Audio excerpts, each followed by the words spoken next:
कि सबको एजुटेशन करने का हक है, सबको अपनी बात कहने का हक है, सबको अपना हक जायज हक मनवाने का सबको हक है।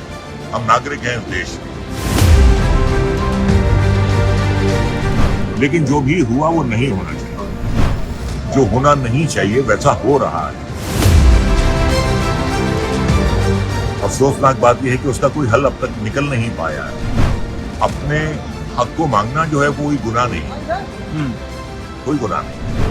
किन मजबूरियों के तहत सरकार उन बातों को नहीं मान रही है। अगर कश्मीर में प्रोटेस्ट है तो सीधा पाकिस्तानी, पंजाब से उठा तो अब खालिस्तानी। कि हर मुसलमान पाकिस्तानी नहीं है और हर सिख खालिस्तानी नहीं है। हम लोग जो हैं हम बहुत इजी टारगेट्स हैं। देखिए ऐसा है, जान किसी की भी नहीं जानी चाहिए। अब किसने शुरुआत की, कैसे उन्हें अपनी जान से हाथ धोना पड़ा और फिर वहां से क्या कार्रवाई हुई, ये तो इंक्वायरी कमीशन की रिपोर्ट ही बता पाएगी। लेकिन जो भी हुआ वो नहीं होना चाहिए, नहीं होना चाहिए। तो अब खैर जो जाने गई हैं वो वापस तो नहीं आ सकती हैं। और सरकार ने भी 45 लाख रुपए उन्हें उनके परिवार को कंपनसेशन देने का वादा किया है और एक परिवार के सदस्य को सरकारी नौकरी भी देने का। पैसों से जख्म भरे जा सकते हैं किसी हद तक, पूरे तौर पे तो नहीं भरे जा सकते, लेकिन किसी हद तक भरे जा सकते हैं। जैसा कि मैंने आपसे पहले कहा कि जान तो वापस नहीं आ सकती, लेकिन 45 लाख रुपए जो परिजनों को मिल रहे हैं वो उनके जख्मों को मरहम लगाया जा रहा है। तो अब इस मरहम से उनके घाव भरेंगे या नहीं भरेंगे ये तो वही बता सकते हैं। लेकिन 45 लाख रुपया मिल रहा है। जान वापस नहीं आ सकती, लेकिन पैसा जो है, पैसे का जो कंपनसेशन है वो किसी हद तक आपके आंसू पोंछ सकता है। आपको लगता है रजा जी के जो एक धागे में पिरोने की बात है कि एक भाषा हो, एक ही सब कुछ हो, तो जो विभिन्नता है हमारे मुल्क की, कोई पंजाब है, पंजाबी है, महाराष्ट्रियन है, मराठी है, तो उसको ठेस पहुंच रही है इस चीज से। खूबसूरती यही है कि मुल्क की के हम अलग हैं फिर भी एक हैं। हम अलग हैं फिर भी एक हैं, आपने बिल्कुल सही कहा। देखिए, दो बातें होती हैं। ऐसा होना चाहिए, ऐसा होना चाहिए हम कहते हैं। वो बात अलग है कि ऐसा होना चाहिए, लेकिन ऐसा हो रहा है। होना तो चाहिए, जो होना नहीं चाहिए वैसा हो रहा है। कि इतने महीने हो गए, अफसोसनाक बात यह है कि उसका कोई हल अब तक निकल नहीं पाया है। सरकार की क्या मजबूरियां हैं, सरकार किन मजबूरियों के तहत नहीं कर पा रही है वो सरकार जानती है। और जैसा कि मैंने पहले कहा कि सबको एजुटेशन करने का हक है, सबको अपनी बात कहने का हक है, सबको अपना हक जायज हक मनवाने का सबको हक है। हम नागरिक हैं इस देश के। तो अपने हक को मांगना जो है वो कोई गुनाह नहीं, कोई गुनाह नहीं। और अब उस हक को देना या ना देना जो है वो तो सरकार के हाथ में है। अब सरकार के हाथ क्यों बंधे हैं? लोकतंत्र में तो लोग बड़े होते हैं रजा जी, सरकारें नहीं।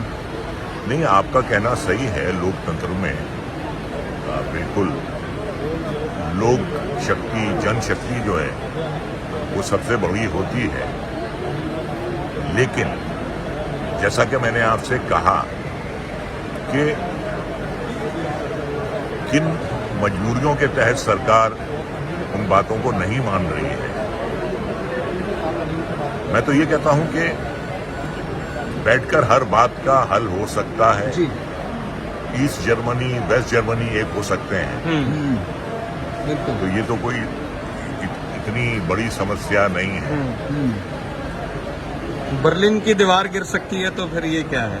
बिल्कुल बर्लिन। लेकिन एक आखिरी सवाल आपसे करूंगा, जाहिर सी बात है आपने कॉफी आपकी ठंडी हो रही है आपकी बातों से और गर्म हो रही है। एक अल्ट्रा का दौर आया, अल्ट्रा लेफ्ट आया बंगाल में, हमने देखा अल्ट्रा नेशनलिज्म का अब दौर है। आपको लगता है इससे देश को ठेस पहुंची है? जो एक खूबसूरती थी, अगर कश्मीर में प्रोटेस्ट है तो सीधा पाकिस्तानी, पंजाब से उठा तो अब खालिस्तानी, तो क्या ये ठेस नहीं पहुंचाती ये बात?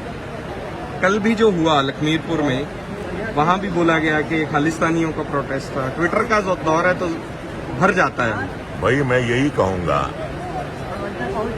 कि हर मुसलमान पाकिस्तानी नहीं है और हर सिख खालिस्तानी नहीं है। देखिए, अच्छे बुरे एलिमेंट जो हैं वो तो हर कौम में होते हैं, लेकिन एक बंदा जब एक कम्युनिटी की नुमाइंदगी करता है और कोई गलत बात होती है तो पूरी कम्युनिटी पे, पूरी कौम पे उंगलियां उठती हैं, तो ये भी सवाल उठना चाहिए। दूसरी बात ये, जैसे मैं आपको उदाहरण के तौर पर कहता हूं कि शाहरुख खान का बेटा, वो ड्रग्स के मामले में गिरफ्तार हुए तो पूरी फिल्म इंडस्ट्री पे उंगलियां उठ रही। कहाँ ऐसे नौजवान हैं जो ड्रग्स नहीं लेते हैं, ड्रग्स का सेवन नहीं करते हैं? 8 उनमें से ऐसे भी हैं जिनका ताल्लुक फिल्म इंडस्ट्री से नहीं है, लेकिन उनकी कोई बात नहीं कर रहा है। एक का ताल्लुक पॉलिटिक्स से है, सत्ताधीश से है, और उसकी बात ही नहीं हुई। हाँ, तो मतलब ये है कि हम लोग जो हैं, हम बहुत इजी टारगेट्स हैं। फिल्म वाले जो हैं हलवा हैं, कोई भी समझ के खा लेता है, और हम जवाब देने में बहुत कतराते हैं, सहम जाते हैं कि कहीं हमारी फिल्में ना रुक जाएं, कहीं हमारे पोस्टर ना फाड़े जाएं। ये भी बातें होती हैं कि आदमी बोल नहीं पाता है। तो मैं यही कहूंगा कि लोगों को मुद्दा मिल जाता है कहने। हम में से अगर कोई गलती करता है तो वो पूरी कौम पे उसे ले लिया जाता है कि इस कौम के इस बंदे ने ऐसा किया है। ये ऐसा नहीं होना चाहिए। अभी एक वीडियो आई, तिरंगे का अपमान यूके में हुआ, इंग्लैंड में खालिस्तान के नारे लगे, और प्रूव यहाँ पे करना पड़ रहा है कि हम तिरंगे का सत्कार करते हैं, तिरंगा हमारी शान है। तो उस दौर से जब गुजरना पड़ता है तो ये मुश्किलें और बढ़ती जाएंगी। अब देखिए, ये इसमें पॉलिटिक्स भी है। तिरंगा का अपमान करने वाले कौन लोग हैं, और किसी भी धरती पर, किसी भी देश की धरती पर तिरंगे का अपमान नहीं होना चाहिए। किसी भी कौम से ताल्लुक रखने वाले को ये सोचना चाहिए कि तिरंगा जो है वो हमारी इज्जत है, हमारी शान है, हमारा परचम है, और हम चाहते हैं कि हमारा परचम हमेशा बुलंद रहे। तो उसकी शान में कहीं भी गुस्ताखी नहीं होनी चाहिए। तो मैं यही कहूंगा कि अब किन लोगों ने किया है, पुराना वीडियो उठाया, एक पुराना वीडियो ट्विटर पे उठाया, और बड़े बड़े लोगों ने ट्वीट किया कल के लखीमपुर में ऐसा हुआ, जबकि उसका कोई वास्ता ही नहीं था। हाँ, ऐसा तो होता है। फायदा उठाने वाले तो आपको हर जगह मिल जाते हैं, मौका परस्त तो आपको हर जगह मिल जाते हैं। ठीक है जी, धन्यवाद, थैंक यू सो मच। रजा मुराद जी ਗੱਲਬਾਤ ਕਰ ਰਹੇ ਸੀ ਅਸੀਂ ਰਜ਼ਾ ਮੁਰਾਦ ਹੋਣਾ ਦੇ ਨਾਲ, ਔਰ ਉੱਗੇ ਹੋਏ ਦੇਸ਼ ਦੇ ਅਭਿਨੇਤਾ ਨੇ। ਕੈਮਰਾ ਪਰਸਨ ਜਗਰੂਪ ਤੇ ਸ਼ਿਵਮ ਦੇ ਨਾਲ ਸਿਮਰਨਜੋਤ ਸਿੰਘ ਮੱਕੜ, ਔਨ 에ਅਰ, ਲਖਨਊ।